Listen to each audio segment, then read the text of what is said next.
नमस्कार। Himachal exam hub में आपका स्वागत है। आज दिनांक 6 जनवरी 2023 और आज हम डिस्कस करेंगे हिस्ट्री के क्वेश्चन।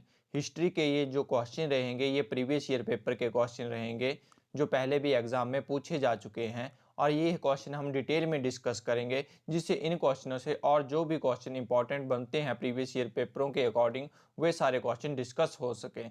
तो जिससे आने वाले एग्ज़ाम में ज़रूर आपकी हेल्प होगी इन क्वेश्चनों से। जैसे आपका आने वाला एग्ज़ाम है सब इंस्पेक्टर का एग्ज़ाम हो गया, JOIT का एग्ज़ाम हो गया, कंडक्टर का एग्ज़ाम हो गया। इन एग्ज़ामों में ज़रूर आपको हेल्प मिलेगी इन क्वेश्चनों से, हिस्ट्री के क्वेश्चनों से। और अगर आपने टेलीग्राम ग्रुप ज्वाइन नहीं किया है तो आप टेलीग्राम ग्रुप भी ज्वाइन कर लीजिए। @हिमाचल एग्ज़ाम हब के नाम से टेलीग्राम ग्रुप है। वीडियो के डिस्क्रिप्शन में मैं लिंक भी प्रोवाइड करवा दूंगा टेलीग्राम ग्रुप का, आप टेलीग्राम ग्रुप ज्वाइन कर लीजिए। तो आइए डिस्कस करते हैं क्वेश्चन नंबर 142 से। हिस्ट्री के क्वेश्चन हैं ये आज। Which is not a feature of Hinduism, निम्न में से कौन सी हिंदू धर्म की विशेषता नहीं है। तो जो हिंदू धर्म की विशेषता नहीं है तो इसमें से अहिंसा का सिद्धांत ये हिंदू धर्म की विशेषता नहीं है। 142 का डी सही आंसर होगा। बाकी बात करें कि वेद का सम्मान, ईश्वर में आस्था, कर्म कांड पे जोर, ये सारे फीचर हैं आपके हिंदुइज्म के। इसमें अहिंसा का सिद्धांत ये फीचर नहीं है आपका हिंदुइज्म का। Next question 143, Saka era was founded by, शक युग किसके द्वारा स्थापित किया गया। अगर हम बात करें शक युग की तो जो शक जो इरा है यह स्थापित किया गया आपका कनिष्क के द्वारा। 143 का सी सही आंसर है। शक युग आपका कनिष्क के द्वारा स्थापित किया गया। अगर हम बात करें, एक तो क्वेश्चन प्रीवियस ईयर पेपर में ये पूछ लिया जाता है कि जो आपका शक संवत है, शक जो संवत है कैलेंडर जिसको बोलते हैं, उसका पहला महीना कौन सा है। तो जो शक संवत है इसका पहला महीना चैत्र है। लास्ट महीना भी पेपर में पूछ लिया जाता है कि शक संवत का लास्ट महीना कौन सा है। तो इसका लास्ट महीना फाल्गुन है। फाल्गुन इसका लास्ट महीना है और चैत्र इसका पहला महीना है शक संवत का। और जो ये शक युग पर आधारित भारत के राष्ट्रीय कैलेंडर को 24 मार्च 1957 को अपनाया गया था। तो जो ये कैलेंडर है आपका शक संवत, इसको अपनाया कब गया था। तो इसको अपनाया गया था 24 मार्च 1957 को। ये भारतीय कैलेंडर है आपका। और जो शक युग की जो स्थापना है ये तो आपको पता लग गया कि ये कनिष्क के द्वारा की गई। पर कौन सी जो कौन से टाइम में, कौन से ईस्वी में इसकी स्थापना की गई। तो 78 ईस्वी में स्थापना की गई शक युग की। तो ये भी बात आपने ध्यान में रखनी है। और जो आपका चैत्र 22 मार्च से शुरू होने वाला वर्ष का पहला महीना होता है। जो चैत्र महीना मैंने आपको बताया कि जो शक संवत का पहला महीना है वो 22 मार्च से शुरू होता है। नेक्स्ट क्वेश्चन 144, अकबर ने पंचमहल कहाँ बनाया। तो जो अगर हम बात करें पंचमहल की वो बनाया अकबर ने फतेहपुर सीकरी में। 144 का डी सही आंसर है। Next question 145, India was invaded by Timur Lang in, Timur Lang ने भारत पर कब आक्रमण किया। तो अगर बात करी जाए तैमूर लंग की तो उसने भारत पर आक्रमण किया 1398 में। 145 का डी सही आंसर है। अगर इंपॉर्टेंट क्वेश्चनों की बात करें तैमूर लंग से रिलेटेड, तो एक तो ये पता लग गया कि आपको आक्रमण कब किया इन्होंने। तो 1398 में आक्रमण किया।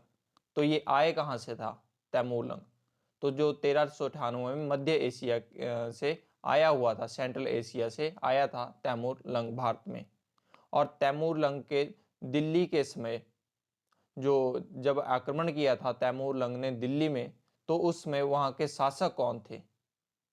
तो नसीरुद्दीन मोहम्मद उस समय शासक थे जब तैमूर लंग ने आक्रमण किया दिल्ली पे। तो नसीरुद्दीन मोहम्मद उस समय दिल्ली के शासक थे।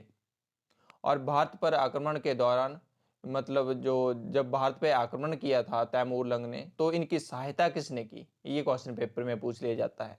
तो भारत पर आक्रमण के दौरान खिज्र खान ने तैमूर लंग की सहायता की।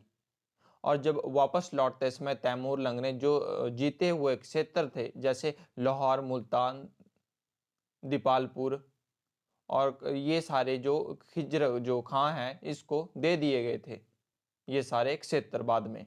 और इसी खिज्र खान ने क्या किया था फिर बाद में कि इसी ने ही शायद वंश की स्थापना कर ली थी, खिज्र खान ने। तो ये सारी बातें आपने ध्यान में रखनी है तैमूर लंग से रिलेटेड, जो अक्सर एग्जाम में पूछ लिए जाते हैं question. Question number 146, general Dyer was shot dead by, general Dyer की किसने गोली मारकर हत्या की? तो जो जनरल डायर की गोली मार के हत्या की गई वो की गई उधम सिंह के द्वारा। 146 का डी सही आंसर है।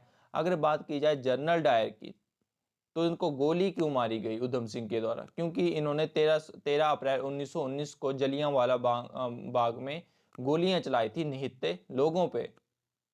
तो और फिर इसके बाद 13 मार्च 1940 को उधम सिंह ने लंदन के कैक्सटन हॉल में जनरल डायर को गोली मार दी। तो ये सारी बातें अपने ध्यान में रखनी है।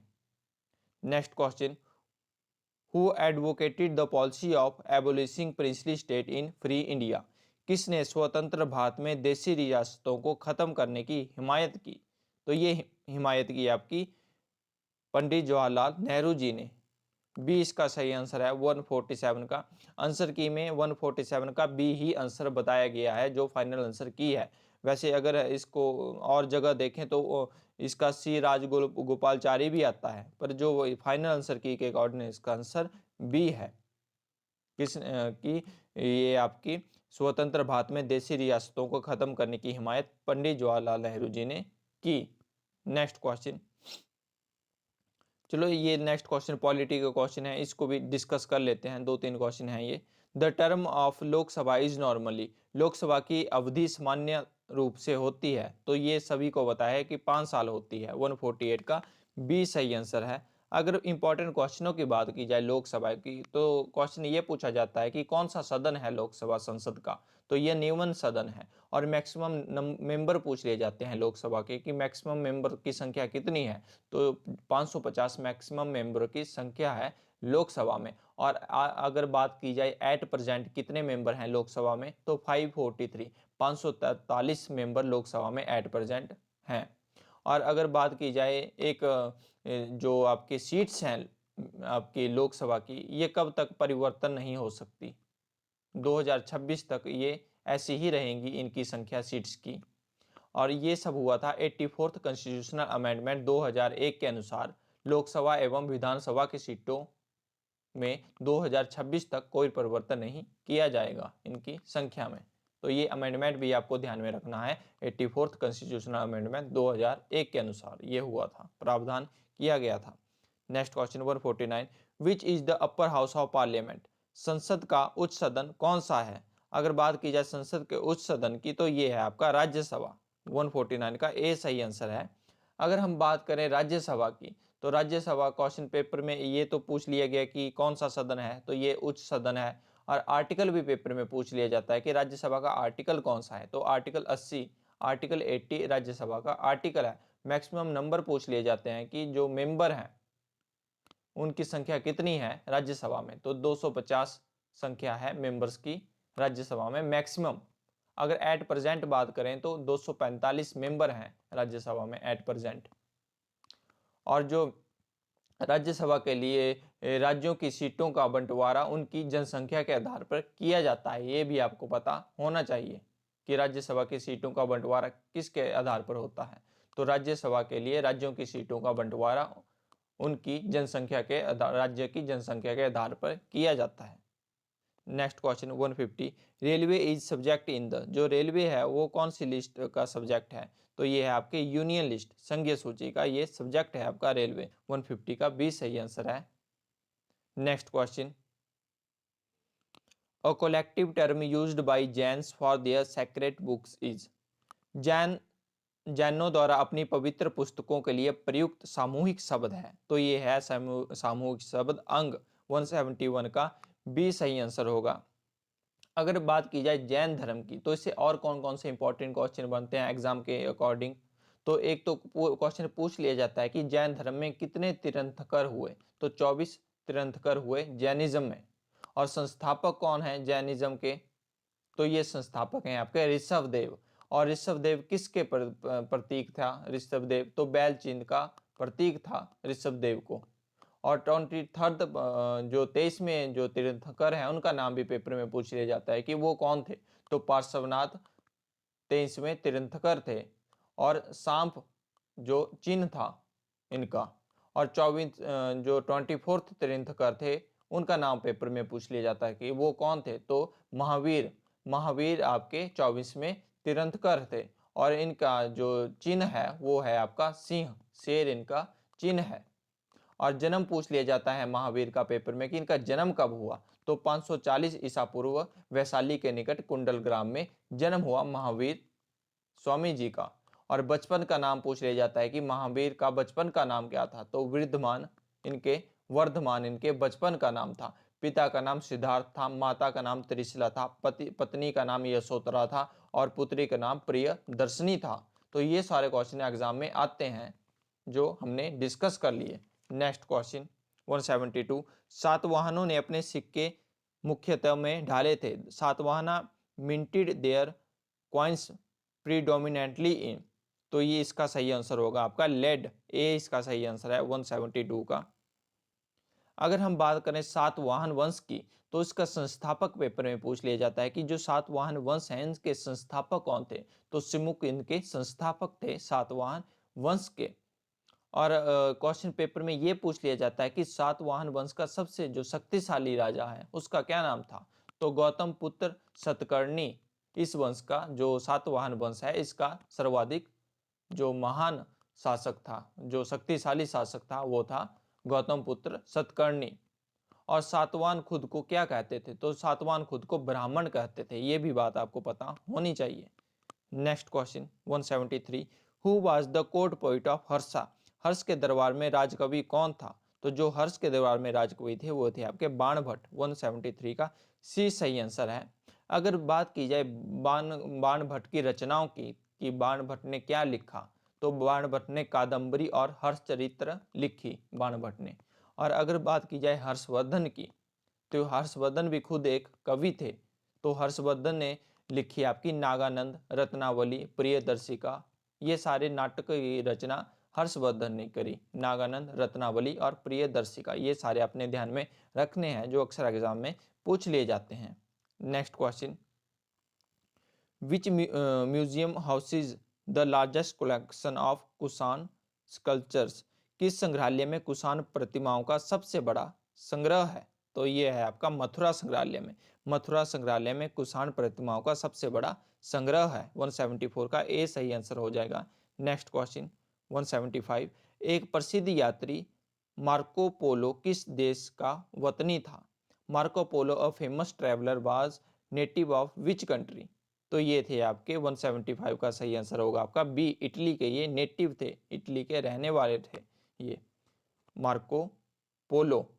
और अगर बात की जाए मार्को पोलो की, तो ये किसके शासनकाल के दौरान भारत आए थे, तो जो मार्को पोलो है यह पांड्य साम्राज्य के शासनकाल में भारत में आए थे। और जो क्वेश्चन पेपर में ये पूछ लिया जाता है कि जो पांड्य की राजधानी थी, पांड्य जो साम्राज्य है इसकी राजधानी कौन सी थी, मदुराई इसकी राजधानी थी। तो आपने ये क्वेश्चन ध्यान में रखना है। एक तो मार्को जो पोलो है वो इटली के जो नेटिव थे, निवासी थे, ठीक है, और किसके शासनकाल के दौरान भारत आए थे, तो ये आए थे पांड्य साम्राज्य के दौरान भारत। और जो पांड्य साम्राज्य है इसकी राजधानी क्या थी, तो जो पांड्य थे इनकी राजधानी थी मदुरई। तो ये सारी बातें आपने ध्यान में रखनी है। Next question 176, Sher Shah defeated Humayun इन विच बैटल, शेर शाह ने हुमायूं को किस युद्ध में हराया था, तो ये हराया था चौसा के युद्ध में। चौसा इन 1539, चौसा इन 1539 एडी में शेरशाह जो सूरी ने हुमायूं को हराया था।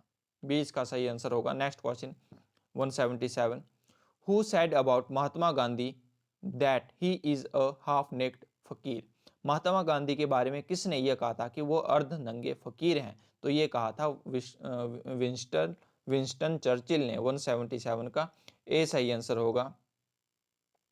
Next question 178, who gave the concept of total revolution, किसने पूर्ण क्रांति का सिद्धांत दिया, तो जो पूर्ण क्रांति का सिद्धांत है वो दिया गया आपका जयप्रकाश नारायण के द्वारा। 178 का ए सही आंसर होगा।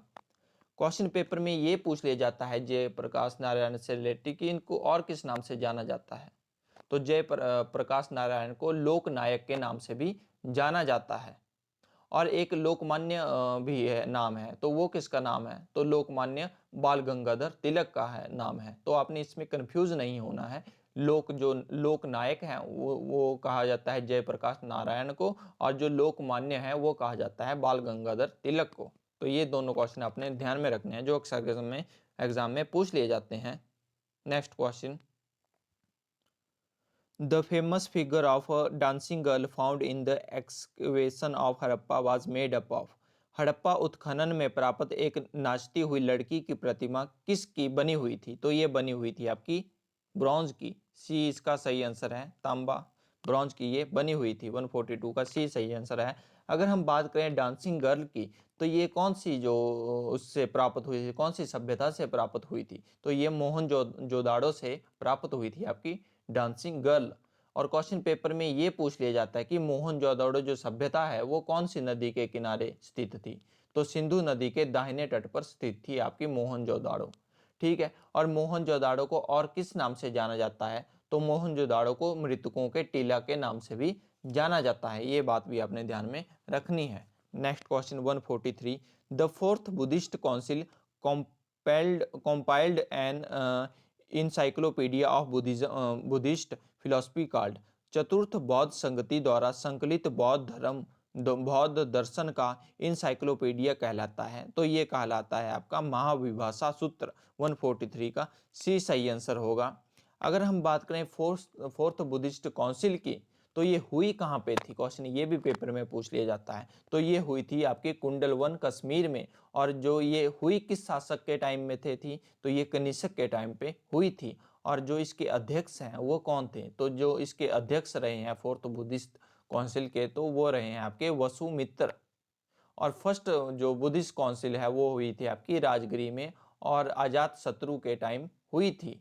और जो इसके अध्यक्ष रहे हैं वो महाकश्यप इसके अध्यक्ष रहे हैं फर्स्ट बुद्धिस्ट काउंसिल के। अगर हम बात करें सेकंड बुद्धिस्ट जो काउंसिल है वो हुई थी आपकी वैशाली में। और किस शासक के टाइम हुई थी, किस राजा के टाइम हुई थी? तो ये कालाशोक के टाइम हुई थी सेकंड बुद्धिस्ट काउंसिल। और उस टाइम अध्यक्ष कौन थे सेकंड बुद्धिस्ट काउंसिल के? तो साबक मीर इस टाइम अध्यक्ष थे बुद्धिस्ट काउंसिल के। और अगर बात की जाए थर्ड बुद्धिस्ट जो काउंसिल है वो कहाँ पे हुई थी? तो वो हुई थी आपकी पाटलिपुत्र में। और उस टाइम शासक थे आपके अशोक। और उस टाइम जो अध्यक्ष थे थर्ड जो बुद्धिस्ट काउंसिल थी, तो उसके अध्यक्ष थे मोगली पुत्र। ये सारी बातें आपने ध्यान में रखनी है। Next question 144, Sher Shah made revenue settlement with. Sher Shah ने आय व्यवस्थापन किसके साथ बनाया? तो ये बनाया आपका कल्टीवेटर के साथ। 144 का बी सही आंसर होगा। Next question 145, which Mughal emperor next Bijapur and Golconda to the Mughal empire. किस मुगल शासक ने बीजापुर एवं गोलकोंडा को मुगल साम्राज्य में सम्मिलित किया? तो ये किया आपका औरंगजेब ने। 145 का डी सही आंसर होगा। अगर हम बात करें औरंगजेब की, तो इससे और कौन कौन से क्वेश्चन बनते हैं पेपर में औरंगजेब से रिलेटेड? तो ये एक तो क्वेश्चन ये पूछ लिया जाता है कि जो आलमगीर है वो किसको कहा जाता था? तो जो आलमगीर है ये औरंगजेब को कहा जाता था। जो औरंगजेब है वो आलमगीर नाम से सिंहासन पर बैठा था। और सिंहासन पर बैठने से पहले जो औरंगजेब है वो दक्कन का गवर्नर था। ये भी बात आपने ध्यान में रखनी है, ये पेपर में पूछ लिया जाता है कि सिंहासन पर बैठने से पहले औरंगजेब कहाँ का गवर्नर था? तो ये गवर्नर था आपका दक्कन का। और जो औरंगजेब ने दिल्ली के लाल किले में मोती मस्जिद का निर्माण करवाया, ये भी बात आपने ध्यान में रखनी है जो पेपर में पूछ ली जाती है। नेक्स्ट क्वेश्चन, हाँ, और एक क्वेश्चन ये भी पेपर में पूछ लिया जाता है कि जो सती प्रथा का प्रतिबंध है वो किस मुगल शासक ने किया था? तो ये औरंगजेब ने सती प्रथा को प्रतिबंध किया था, इस पे प्रतिबंध लगाया था। Next question 146, the act which imparted provincial autonomy is. वो अधिनियम जिसने प्रांतीय स्वायत्तता प्रदान की, तो ये था आपका भारतीय सरकार अधिनियम 1935। Next question 147, king George fifth visited India during the viceroy of. King George fifth ने भारत की मुलाकात किसकी सल्तनत में की? तो ये की आपकी लॉर्ड हार्डिंग के टाइम 147 का डी सही आंसर होगा। लॉर्ड हार्डिंग के टाइम जो आपके जो किंग फिफ्थ हैं, किंग जॉर्ज फिफ्थ हैं, वो भारत आए थे। Next question, from which monument Gautam Buddha propagated his divine knowledge of Buddhism to the world. किस स्मारक से गौतम बुद्ध ने अपने बौद्ध धर्म के देवीय ज्ञान को दुनिया में प्रसारित किया? तो यह किया आपका महाबोधि मंदिर कॉम्प्लेक्स से। 171 का बी सही आंसर होगा। अगर हम बौद्ध धर्म की बात करें तो अगर बात की जाए इस क्वेश्चन से, इंपॉर्टेंट क्वेश्चन कौन से पेपर के अकॉर्डिंग बनते हैं, एक तो क्वेश्चन ये बनता है कि जो गौतम बुद्ध का जन्म हुआ कहाँ पे था, तो 563 ईसा पूर्व इनका जन्म लुम्बिनी में हुआ था। और मृत्यु भी पूछ ली जाती है, जो मृत्यु को निर्वाण कहा जाता है, ये कब हुआ था, तो ये 483 ईसा पूर्व कुशीनगर में हुआ था। और बुद्ध के जो जो गृह त्याग का प्रतीक कौन सा है, तो जो बुद्ध के गृह त्याग का प्रतीक है वो है घोड़ा। और घोड़े का नाम भी पेपर में पूछ लिया जाता है कि जो घोड़े का नाम क्या था, तो कंथक घोड़े का नाम था और इनके सारथी का नाम चना था।